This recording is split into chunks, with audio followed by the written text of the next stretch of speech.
We're standing by, waiting to hear officially from NDP leader Jagmeet Singh and waiting to hear from Prime Minister Justin Trudeau, who's in Newfoundland and Labrador, to make an announcement on a school food program. But obviously, the news events of the day will change the Prime Minister's plans.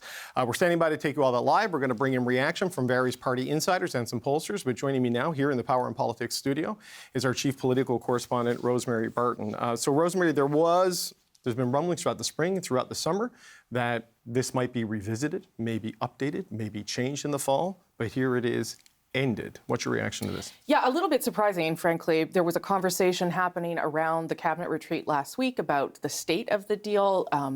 There was a lot of confidence in the fact that the deal remained, both on the NDP side and the Liberal side. In spite of that, we're told that these conversations had started a couple of weeks ago, and it seems like part of the trigger for the beginning of this conversation certainly was the rail labour dispute and the fact that the government ordered them to arbitration, where Jagmeet Singh really felt that this needed to happen at the negotiating table. Jagmeet Singh's video, social media video, is out now, and he describes some of the reasons why he has decided to leave the deal. He says that the Liberals are beholden to corporate interests, obviously pointing to the labour strife there, and that the threat of Pierre Poilievre and the Conservative cuts is too real now for them, and so they need to move away from the agreement. I think that there was also, frankly, some tension inside the NDP caucus about how much longer this could go on.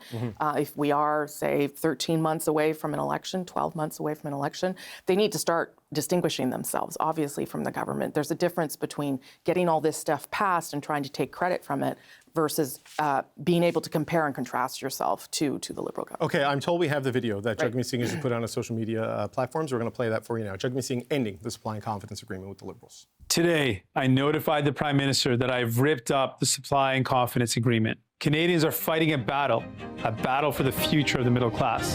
Justin Trudeau has proven again and again he will always cave to corporate greed. The Liberals have let people down.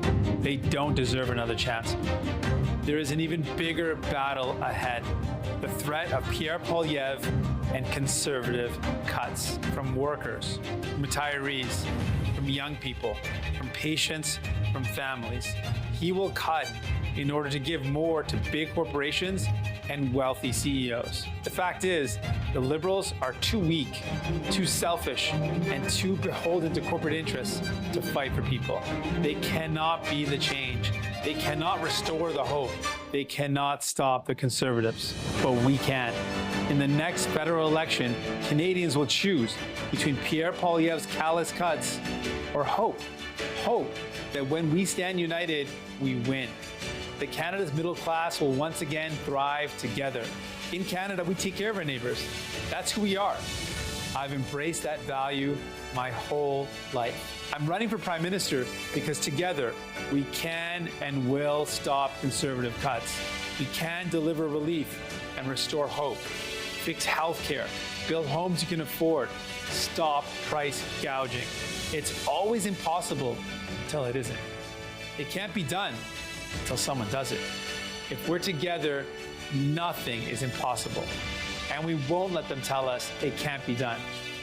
Big corporations and wealthy CEOs have had their government. It's the people's time. Okay, that is the social media video released by NDP leader Jagmeet Singh announcing that he is, in his words, ripping up the supply and confidence agreement. Rosemary says the Liberals are too weak, too selfish, and too beholden to corporate interests to fight for people.